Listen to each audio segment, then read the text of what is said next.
Breaking news చూస్తున్నాము. మెహదీపట్నంలో high tension వాతావరణం నెలకొని ఉంది. నడి రోడ్డుపై ఎంఐఎం ఎమ్మెల్యే మాజిద్ హుసేన్ రచ్చ చేశాడు. ఆవులను అక్రమంగా రవాణా చేస్తున్నారంటూ అనుమానంతో ప్లైవుడ్ లారీని కొంతమంది యువకులు అడ్డుకున్నారు. ఆ యువకులు ఆ లారీని అడ్డుకొని వారిపై దాడి చేశారు. ఆ లారీని అడ్డుకోవడంతో రెండు వర్గాల మధ్య తీవ్ర వాగ్వాదం నెలకొని ఉండే. నడి రోడ్డు పైన రెండు వర్గాలు ఇష్టం వచ్చినట్టు కొట్టుకున్నాయి. ఇరు వర్గాలను చెదరగొట్టేందుకు పోలీసులు ప్రయత్నించారు. నడి రోడ్డుపై యువకులను ఉరికించి మరీ పోలీసులు కొట్టడం జరిగింది.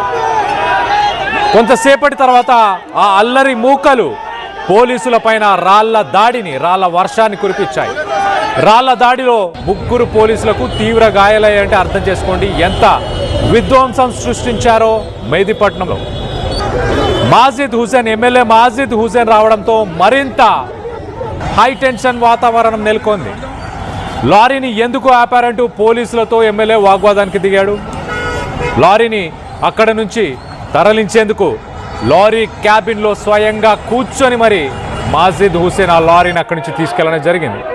ప్రస్తుతానికి ఆ వీడియోస్ సోషల్ మీడియాలో వైరల్ అవుతున్నాయి. ఆ గొడవకు సంబంధించినవన్నీ ఒకసారి నిన్న రాత్రి వేళ జరిగిన ఆ ఇన్సిడెంట్కి సంబంధించి ఒక్కసారి అక్కడ ఎలాంటి వాతావరణం నెలకొని ఉందో ఒకసారి చూసే ప్రయత్నం చేద్దాం.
రైట్, మనం చూడొచ్చు ఎమ్మెల్యే మాజిద్ హుసేన్ లారీ ఎక్కి లారీని దగ్గరుండి దానికి ఒక ఎస్కాట్ లాగా దగ్గరుండి తీసుకెళ్లే ప్రయత్నం చేశాడు. పోలీసులతో ఒక ఆర్గ్యుమెంట్కి దిగాడు.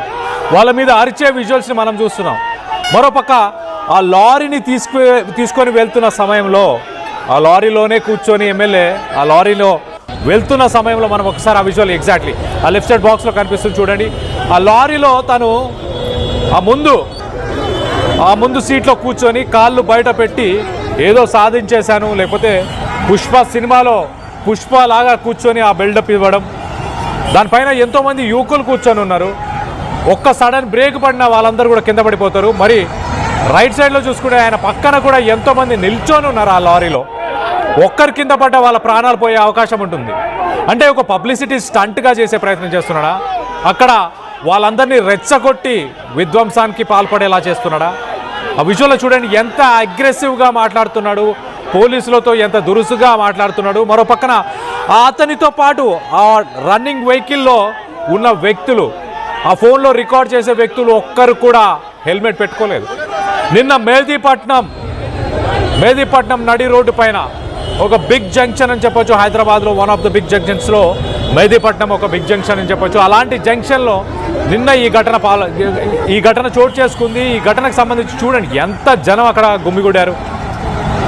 ఒక ప్రజా నాయకుడిగా, ప్రజలు ఎన్నుకున్న నాయకుడిగా ఎలాంటి అవాంఛనీయ సంఘటనలు చోటు చేసుకోకుండా చూసుకోవాల్సిన వ్యక్తి దగ్గరుండి చూడండి మొబైల్స్ పట్టుకొని ఎంతమంది ఫోన్లు ఆ బైకుల మీద ఆ లారీ చుట్టూ వెళ్తున్నారు. ఒక్కరిని హెల్మెట్ వేసుకున్నారా బాబు అని అడిగాడా?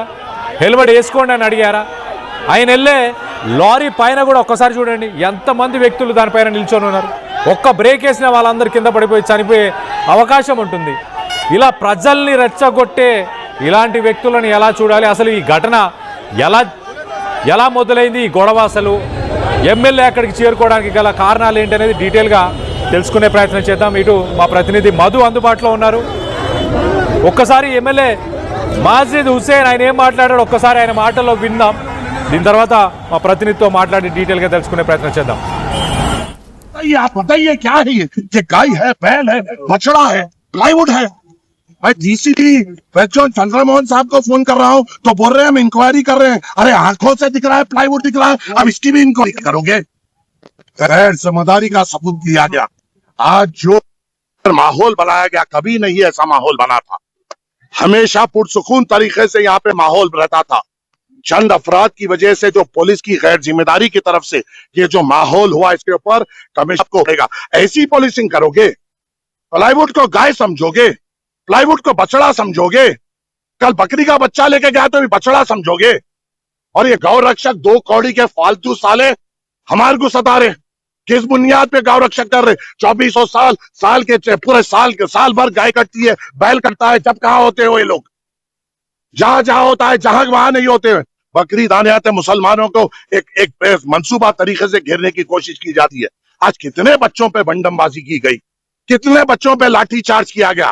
क्यों किया गया? क्या किया था मुसलमान बच्चों ने? क्या वहां पे फिरका परस्ती का सबूत दिया था? क्या वहां पर हिंदू कमेटी के खिलाफ कई नारे लगाए थे? अरे एक प्लाईवुड की गाड़ी को बता रहे हैं और लाठी चार्ज कर रहे हैं.